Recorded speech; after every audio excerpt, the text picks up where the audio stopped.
Bonjour tout le monde, on se retrouve aujourd'hui pour la vidéo de à quoi j'ai joué au mois de janvier 2023. Donc, disons, une bonne pile de jeux. J'ai tous les dessus de boîtes à côté. Je vais tenter, évidemment, tenter, c'est bien dit, d'être concis. C'est très rare, mais je vais essayer. Ça se peut que ça fonctionne pas, mais c'est pas grave. Donc, premier, il n'y a pas d'ordre dans lequel je les ai joués dans le mois. C'est juste que les boîtes sont empilées, c'est plus simple, tout simplement. J'ai fait une partie de Ligretto de dés. Et donc, pour ceux qui connaissent pas nécessairement Ligretto, qui était un jeu de football / soccer avec des cartes et c'était extrêmement rapide, ben on a une version en fait avec des dés. Tout simplement, on doit rouler un certain nombre de dés et avec différentes couleurs qu'on doit placer en ordre numérique sur un plateau commun. Et le premier à mettre tous ses dés sur le plateau, ben remporte la manche et récupère les points en fait qui sont égales au nombre de dés qui n'ont pas été joués de ses adversaires. Et chacun de ses adversaires a des points négatifs pour les dés qui lui restent. Donc, il y a quand même un écart qui se creuse. Et c'est un jeu extrêmement rapide, extrêmement qui demande un effort cardiovasculaire dans lequel parfois il y a des claques sur les mains qui se donnent pour placer les dés. On arrive pour remplacer quelqu'un qui arrive juste avant nous, il y a une partie de vitesse et quand on peut plus placer de dés, ben on doit reprendre les dés et simplement les relancer. Donc bref, c'est super efficace. En famille, il n'y a pas vraiment de règles particulières à part ça. Donc, une coupe de dés, une coupe de gobelets, un petit plateau en carton et le tour est joué. Donc, Ligretto de dés, efficace évidemment pour ce que c'est. Par la suite, j'ai également fait une partie de Mahé, qui est un jeu un peu de course, mais en même temps, c'est que à chaque fois que vous allez faire un tour de circuit, vous allez récupérer une carte. Chaque carte a une certaine valeur en points et à la fin, celui qui a le plus de points. C'est pas nécessairement celui qui a fait le plus de tours, parce qu'il y a des cartes de valeur de 1 à 6. Donc c'est quand même, par exemple, moi de mon côté, j'avais comme 4 cartes à 1 point. Donc c'est sûr que j'ai fait plusieurs fois le tour, mais j'ai ramassé des cartes de merde. Et tout est joué avec des dés et on doit lancer donc un premier dé si on a en bas de 7, ce qui est des dés à 6 faces, ce qui est évident, qui va arriver. Vous avez la possibilité d'en lancer un deuxième. Si vous avez toujours 7 et moins, en fait, vous prenez cette valeur-là et vous la doublez. Vous avez la possibilité d'avancer là. Si vous dépassez, vous retournez au début du circuit. Si vous avez toujours pas 7, vous avez la possibilité de lancer un troisième dé avec chance. Et c'est le même résultat. Si vous avez, en fait, 7 ou moins, vous prenez cette valeur-là et vous la multipliez par 3, vu que vous avez lancé 3 dés. Donc, ça vous permet, théoriquement, d'avoir 21 cases au maximum, qui est exactement le nombre de cases pour faire un tour complet. Donc, à 21, tu termines là où tu démarres et tu ramasses une carte. Quelques petites particularités, en fait, vu que c'est des courses de tortues, on peut embarquer sur une tortue si on arrive sur la même case. Et quand c'est au tour de la tortue qui est en dessous de notre pion à jouer, c'est nous qui décide s'il relance un dé ou pas. Et après autant d'années à avoir ce jeu, on jouait mal. En fait, c'est que on s'est rendu compte que si il y a une tortue en dessous de nous et qu'elle lance un dé et qu'elle dépasse 7, toutes les tortues au-dessus qui ont participé, comme on va dire, dans ce mouvement-là, retournent à la case départ. Nous, on faisait juste faire, ben, ça bouge pas. Donc, ça change un peu la donne et ça permet quand même de faire avancer un peu tout le monde. Et le truc avec cette petite passe-là des tortues qui sont une par-dessus l'autre dans la technicalité, c'est que si vous passez la ligne d'arrivée et que vous êtes sur le dessus, c'est vous qui récupérez la carte et l'autre en dessous a fuck out. Donc, c'est franchement bien, un petit jeu ultra simple encore là. Pas de texte sur aucune des composantes. Les cartes, c'est juste des chiffres. Les petites tortues en bois, super efficaces. Les petits dés en bois, super intéressants aussi. Donc, très efficace dans son ensemble. Évidemment, c'est pas un jeu complexe, c'est plus un genre de petit filler, mais ça fait très bien le travail. J'ai également pu, là j'ai pas la grosse boîte au complet de tout ça, mais j'ai pu me faire une partie de Too Many Bones, la version, je vais dire, un peu packagée de base, évidemment pas avec ce personnage-là, mais c'est juste pour la boîte parce que mon Trove Chess, il est juste là.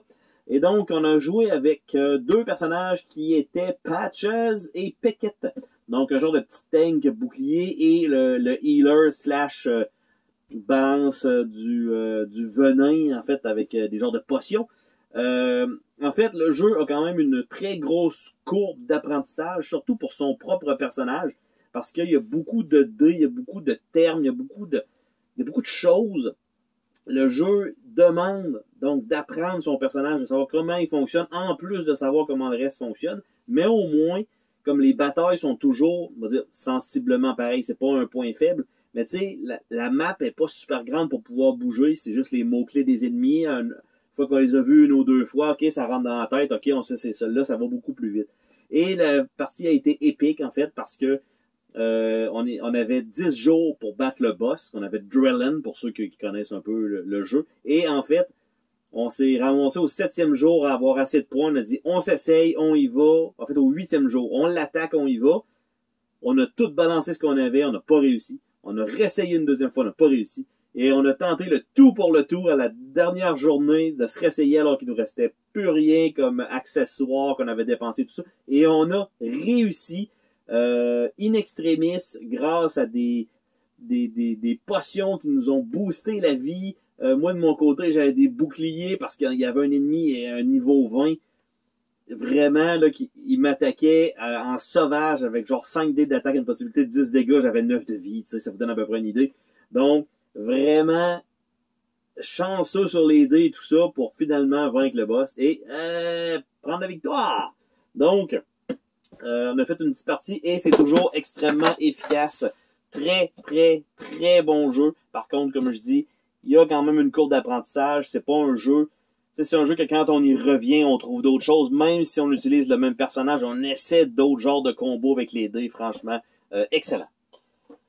J'ai fait également une partie de Peloponnese ou Peloponnese ou peu importe comment vous voulez le nommer avec l'accent, pas d'accent. Visuellement dégueulasse, les tuiles dégueulasses, mais le gameplay efficace. Ça, c'est ce qu'on aime. Des fois, on trouve des surprises comme ça. Et en fait, le jeu est c'est un jeu d'enchères qu'on doit récupérer des tuiles dans le milieu. On peut gager, vu que c'est aux enchères, plus qu'un autre joueur qui va récupérer malheureusement peut-être pas de tuiles. Et une fois que vous avez les tuiles, il y en a que c'est des tuiles de terrain qui vont vous permettre d'avoir des bénéfices, mais il y en a d'autres que vous devez construire. Donc vous devez avoir les matériaux. Et avec tout ça, il y a un système que vous devez gagner des points ou des matériaux pour pouvoir faire avancer une autre charte qui va vous donner des points. Et à la fin, c'est un double système de pointage. C'est pas celui qui a le plus de points qui gagne. Vous avez deux façons de scorer. Il y en a un, c'est les points total, plus une autre affaire, plus une autre affaire, plus une autre affaire. Ce score-là, ou chacun de vos paysans équivaut à X nombre de points. Et le plus faible des deux sera votre score à comparer avec les autres. Donc, si vous êtes balancé dans un, automatiquement, l'autre, c'est le plus faible. Donc, si vous avez à la fin juste comme deux paysans, là, je me rappelle plus du pointage, mais mettons que ça vous donne 4 points, par exemple, c'est 4 points alors que vous en aviez 75 dans l'autre catégorie. Donc, il faut toujours avoir un bon équilibre entre les deux pour être capable d'avoir le maximum de points et ne pas se lancer nécessairement dans un ou dans l'autre directement. Donc, c'est quand même assez bien fait, une belle twist. Par contre, visuellement, c'est vraiment pas attrayant, mais le jeu est excellent. Alors, autre petit jeu joué ce mois-ci, c'est Jungle Race, qui est un petit jeu de course, un peu de bluffing, ultra simple. Vous avez une main de carte, vous jouez une carte, vous avancez d'une case l'animal qui est sur la carte. À la fin d'une course, le première position donc va vous rapporter 3 points par carte jouée devant vous. Et vous avez la possibilité de bluffer à un certain moment donné, de dire moi, j'arrête de jouer mes cartes et vous les mettez face cachée. Donc les autres joueurs savent pas qu'est-ce que vous avez dans votre jeu, donc vont peut-être vous aider ou pas. Donc si vous êtes premier joueur, ça peut être intéressant de faire ce petit bluff-là. Ultra simple, relativement rapide, 3 manches à faire, 2 à 6 joueurs, donc ça se fait très très très rapidement, ce qui est pas mauvais. Par la suite, Draconic Dice, ça fait pas longtemps que la vidéo est sortie sur la chaîne pour le déballage, j'ai eu le temps de faire quand même quelques petites parties de ça. Ultra simpliste, mon questionnement par rapport aux règles, c'est concrétiser, c'est-à-dire si vous n'avez plus de dés dans votre main lors d'un lancer, est-ce que vous terminez la partie? À mon avis, j'aime pas cette façon-là de faire, parce qu'au premier lancer que vous faites, vous pouvez terminer la partie et gagner. J'aime pas ça. J'aime mieux la partie que si ça vient votre tour et que vous n'avez pas de dés à lancer, vous gagnez. Donc, par exemple, si vous avez des dragons, vous les laissez aux autres. Les autres joueurs ont chacun une chance de peut-être vous envoyer des dragons. Et là, vous allez gagner. Donc, si personne enroule, vous gagnez de cette manière-là. Donc, ça permet de tempérer un petit peu la partie, de la faire durer un petit peu plus longtemps. Malgré tout, le jeu est extrêmement flat. Il n'y a aucune stratégie. Vous avez les dés à donner. Vous allez les donner à celui qui en a le moins. Et ça se termine là. Aucun choix possible. Uniquement dérouler de dés et de lancer. Donc, pour ma part, c'est pas quelque chose que je peux recommander, à part, tu sais, j'ai le jeu Strike, on lance des dés dans une arène, mais il y a quand même une petite dextérité, un petit skills, oui, il y a de la chance, mais ça, rien du tout. Je m'attendais un peu au même genre de jeu, mais pas du tout. Par la suite, Fun Fact, j'ai eu le temps de faire quelques parties, en fait, de Fun Fact, qui est un jeu coopératif, semi-questionnaire, et chacun doit marquer une réponse en, par exemple, sur une échelle de 0 à 100, comment préférez-vous, je sais pas, moi, en fait, c'est même pas, comment préférez-vous regarder les nouvelles à la télé, par exemple. Fait que, bon, fait que là, chacun va marquer son chiffre sur un petit ardoise, on le met dans le milieu, dans l'ordre dans lequel on pense que les gens vont s'être placés, et on les révèle un à un. Si c'est dans le bon ordre, on fait un nombre de points égal aux ardoises qui sont restées. Sinon, on enlève les valeurs qui sont pas bonnes et on marque ce nombre de points-là. À la fin de 8 cartes, tout simplement, on regarde le score et on se classe dans l'un des 5 paliers. Donc, pas vraiment d'enjeu, pas rien là-dessus. Ça apprend, par contre, à faire peut-être des connaissances un peu intéressantes au travers de tout ça. Mais, tout dépendant avec qui vous jouez, le jeu va devenir peut-être un peu trop gamer pour ce que c'est censé être. Par exemple, comme la question que je vous ai posée, pour ma part, pour être sûr qu'on fasse un point, je vais marquer 100, alors que ce n'est pas vrai, je vais me mettre en haut. T'sais, vous voyez, là, ça fait, OK, mais vous devez pas parler, évidemment, genre, quand vous le faites, non, c'est sûr que c'est moi qui est en haut, vous pouvez pas dire ça. Et quelqu'un d'autre pourrait faire la même chose en disant, moi, je déteste ça, mais je vais m'assurer, je vais mettre 0, comme ça, je vais me mettre en bas de tout le monde. Et comme ça, c'est sûr et certain que personne ne va me déloger de la façon dont je vais le placer. Donc, ça, de pas marquer la vraie réponse, mais de jouer le jeu, ça brise un peu l'ambiance de ça, contrairement à Just One, qui était beaucoup mieux fait pour ça. Donc, ça là, c'est correct, mais je pense pas, en tout cas, c'est pas mon préféré des party games disponibles. C'est correct. C'est peut-être bon pour peut-être briser la glace quand tout le monde vraiment, tu sais, je connais pas trop, on va jouer à ça, on va savoir, ouais, je pensais pas que tu pensais comme ça. C'est parfait. Autre jeu qu'on a joué, The Bank. Donc, The Bank ou The Banky, tout dépendant comment vous voulez le prononcer. Encore une fois, un jeu de casino, c'est vite dit. On met des plateaux sur la table qui correspondent à des tables. À chaque tour, on va devoir placer des jetons sur les tables. On doit avancer notre pion. On peut placer des cartes qui vont être des bonus ou des malus ou un fake. On révèle les cartes, on gagne qu'est-ce qui est là. Donc, relativement simple. Tout dépendant de qui vous jouez, des fois ça peut être peut-être trop long pour ce que c'est censé être. C'est marqué 45 minutes. Ouais, c'est peut-être ça pour... ouais, c'est peut-être bon, 45 minutes.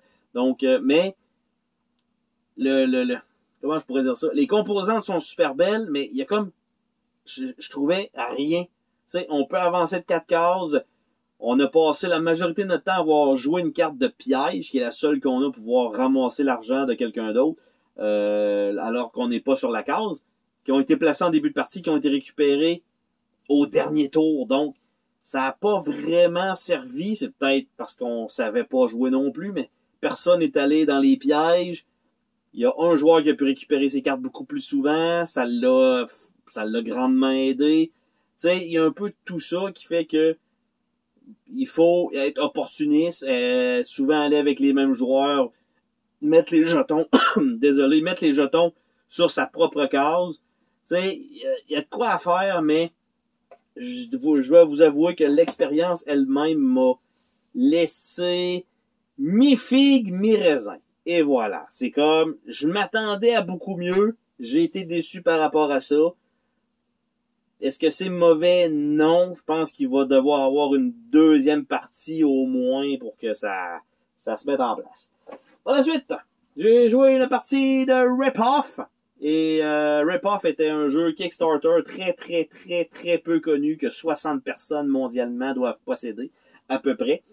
La production en tant que telle du jeu est pas terrible, comme vous allez pouvoir voir avec le déballage si vous pouvez le chercher. Et le jeu lui-même, la première partie relativement intéressante, mais qui fait pas de sens, c'est-à-dire que vous avez des petits personnages qui vont se promener et effectuer des actions pour peut-être avoir un bonus, mais peut-être vous nuire. Et il y a des choses, par exemple, ah ben amène quelqu'un avec toi dans telle pièce. Ah ben ramène les 5 autres personnages avec toi. Ah ben ça fait comme pas de sens. Et une fois qu'on a fait 3 tours de ce genre de petite mécanique-là, il y a un tueur qui arrive dans le groupe, qui est un des joueurs. Son personnage meurt et le but est de tuer chacun des personnages principaux. Chacun des personnages principaux vont pouvoir revenir sous l'effet d'un personnage secondaire. Et donc, l'objectif du tueur est de tuer tous les personnages principaux ou 2 fois le nombre de joueurs au total. Donc, avec des personnages secondaires qui sont beaucoup plus faibles. Ce que ça fait. Parce que, par exemple, dans une partie à 5 joueurs, le boss doit tuer les 4 personnages principaux ou 10 personnages total. Évidemment, ça serait plus facile de tuer 4 personnages principaux. La manière que ça s'est passé, c'est qu'on a eu une carte d'événement qui nous a regroupés tout ensemble comme un peu trop avant que ça se déclenche. L'ennemi est arrivé, il y en a un qui est mort qu'il fallait pas qu'il meure en premier, l'ennemi a été boosté, après ça, un autre est mort tout de suite après, c'était boosté, et notre personnage a entre 10 et 15 de vie. Le boss fait entre 10 et 15 de dégâts, va beaucoup plus vite que nous, a des stats beaucoup plus fortes que nous, et on a 2 objectifs, qui est soit de tuer le boss, qui a 55 de vie, alors qu'on fait 3 ou 4 dégâts par attaque, ou on s'enfuit avec le véhicule, qu'on doit trouver les clés et de l'essence, et on ne sait même pas dans quel deck on doit chercher, et il y a à peu près 30 à 44 par deck. Donc, c'est impossible, pratiquement, pour les joueurs de survivre. Le jeu est indiqué pour jouable de 3 à 8. Il n'y a aucune façon de régler le tueur selon le nombre de joueurs. Donc, on s'entend qu'à 8, t'as beaucoup plus de chances que les héros gagnent que à 5 joueurs. Ou à 3 joueurs. Parce qu'à 3 joueurs, là, ça veut dire qu'il y en a un qui va tomber le méchant, l'autre doit en tuer 4, mais il y a exactement la même puissance que si vous étiez 8. Donc, si vous êtes 8, ça veut dire qu'il y en a 7 qui peuvent l'attaquer potentiellement en même temps. Et lui doit en tuer 16. Donc, vous avez le temps en masse de chercher pendant que lui, il se concentre sur une personne. Tu sais, c'est tout ça. Là, c'était le foutoir total. L'ennemi va beaucoup trop vite parce que ce qui va arriver, c'est que moins il y a de personnes, plus il est capable de courir après un. Dès que, tu sais, il y en a un qui était ultra proche, il est mort. Le deuxième, il a pris le plus proche, il est mort. Le troisième l'a attaqué, il est mort. Puis après ça, il restait mon personnage. Puis lui, il va 2 fois plus vite. Donc, ça sert strictement à rien. Bref, l'expérience en tant que telle a été désastreuse. On a eu beaucoup plus de plaisir à inventer des histoires à nos personnages, à faire du role-playing dans le jeu que de jouer au jeu, ce qui est plutôt dommage. Mon nom est dans le livret d'instruction parce que j'ai participé à la campagne Kickstarter, mais franchement, celui-là, ouf, que c'était pénible. Dans les oldies, j'ai joué une partie de Roughhouse, ou La Bousculade, donc qui est un très vieux jeu dans lequel il y a un petit principe intéressant, en fait, c'est que on avance sur un chemin classique avec des dés, on va dire ça comme ça. On récupère un certain nombre de jetons, on va en perdre un certain nombre également. À un certain moment, on doit dicter combien de jetons on va réussir à garder à la ligne d'arrivée. Là, c'est un genre de guess que vous prenez, un gamble. Et quand vous faites ça, après ça, vous avez une série d'événements qui vont vous arriver, qui vont vous faire perdre des jetons, des jetons, des jetons. Vous avez une petite section à la fin. Peut-être en avoir plus. Vous devez payer un certain nombre de jetons pour pouvoir lancer. C'est une toupie avec des valeurs de 0 à 4. Donc ça, c'est plutôt rare qu'on a ça, une toupie, comme au lieu d'avoir un dé. Parce qu'il y avait rien que 5 valeurs. Je suppose qu'un dé à 5 faces, c'est pas super connu. Vous allez dire, prends un dé 10 divisé par 2. Oui, effectivement. Mais bon, dans le temps, dans ces époques-là, c'était pas trop fort les dés différents. Donc, ceci étant dit, on fait ça, on a quand même une petite carte de challenge, on peut aussi téléporter les adversaires, on en a un certain nombre dans le jeu. Le jeu peut s'étirer un petit peu à cause de ça, mais normalement 30-40 minutes, je pense que tu as roulé à virer, ça va quand même relativement rapidement. Juste le fait d'avoir la petite toupie, d'avoir le système intéressant de au moins avoir un impact sur les autres joueurs et non pas juste comme de rouler puis d'attendre aléatoirement jusqu'à la fin. Oui, il y a beaucoup d'aléatoires dans le jeu, là. Il y en a vraiment beaucoup. Mais, malgré tout, vous avez quand même une petite partie de contrôle, ce qui est franchement intéressant. Par la suite, l'avant-dernier jeu, non même pas, l'avant-dernier jeu, j'ai joué une partie de Java, qui fait partie de la trilogie des masques. Et en fait, Java, lui, le jeu est un jeu de placement de tuiles et qu'on a plusieurs étages et on doit construire des temples qui vont nous donner des points, faire des parties, bref, pour avoir le plus de points possible. Et on doit souvent couper la grosseur d'un territoire pour être capable de le prendre de notre côté, pour avoir un boost, pour finalement prendre le temple. Contrôle de majorité, éléments 3D, franchement bien pour ça. Par contre, la petite nuance, c'est que j'avais eu Cusco, qui est la réédition de Java, qui était avec peut-être une meilleure facture, on va dire ça comme ça. Mais lui, franchement, là, ça c'est la vieille édition. Il n'y a rien à envier à Cusco, juste que c'est juste du carton. Contrairement à l'autre, qui avait des genres de temples en genre de plastique assez pesant. Franchement bien. Mais c'est la même mécanique. Ultra efficace dans les deux cas. Très apprécié, même si c'est la vieille version du jeu. Ça reste extrêmement fonctionnel. Vous n'êtes pas obligé de courir après la nouvelle édition. C'est très correct, là, franchement. Ça fait très bien le travail. L'avant-dernier jeu que j'ai joué, qui est un oldies, qui est Curse of the Idol, qui est un gros jeu, peut-être que certains ont eu dans leur jeunesse. Souvent avec des éléments 3D, on a un genre de temple, on doit mettre les murs en carton, qui, dans ma version, rentre extrêmement mal et que c'est sa force de tous les bords, évidemment. C'est quand même un vieux jeu. On a la petite partie avec l'idole et qu'on a un petit joyau qu'on doit mettre dedans. On doit prendre l'épée pour aller percer un des 6 emplacements pour peut-être faire tomber le joyau. On a une série dans le milieu avec un truc avec des roues qui virent d'un sens et dans l'autre pour, bref, foutre le bordel dans le jeu. Le jeu lui-même, mécaniquement parlant, c'est un ramassis de merde. OK? En fait, c'est que c'est du roll and move. Première affaire.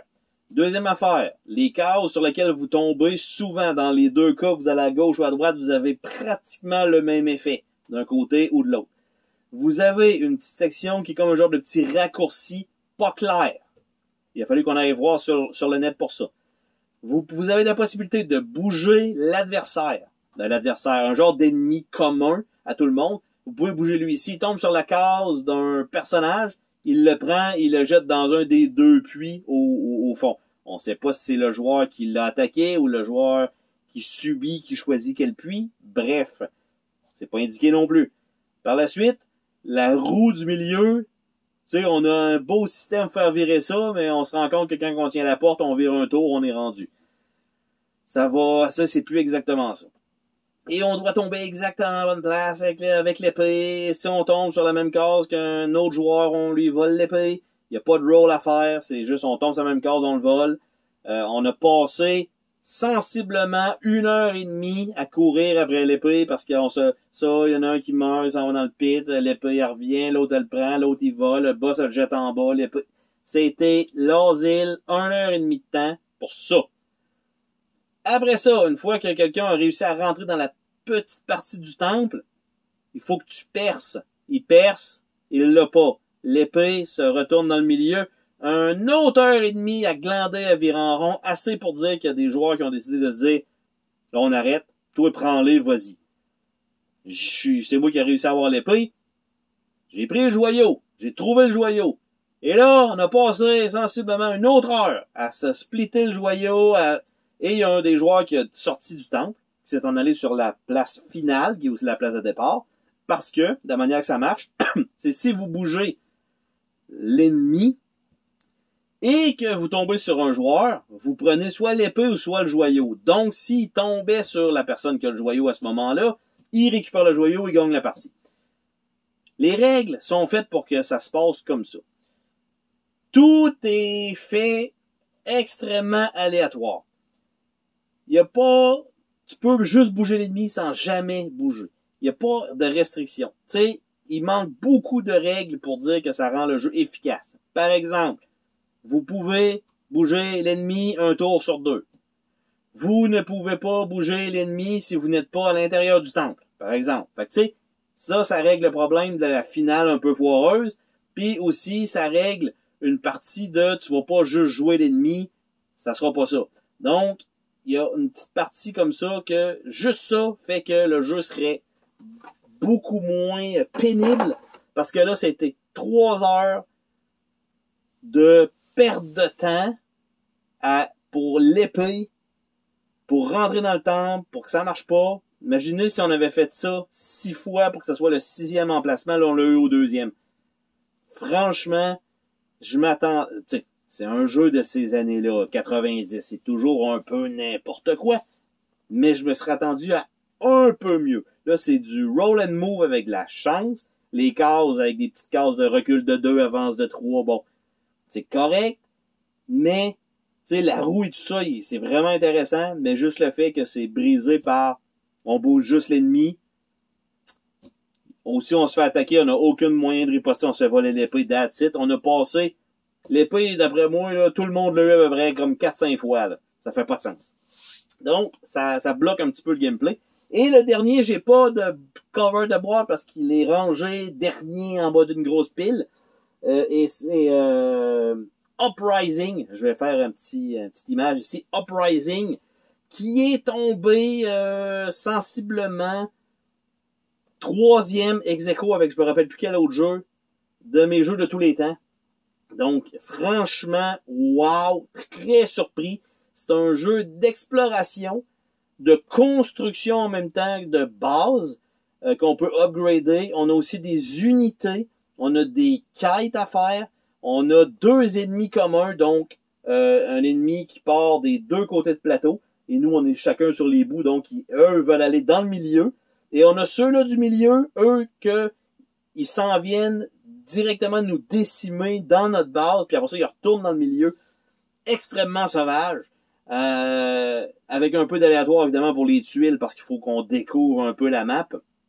Et on doit aussi faire avancer nos troupes. Les combats sont intéressants.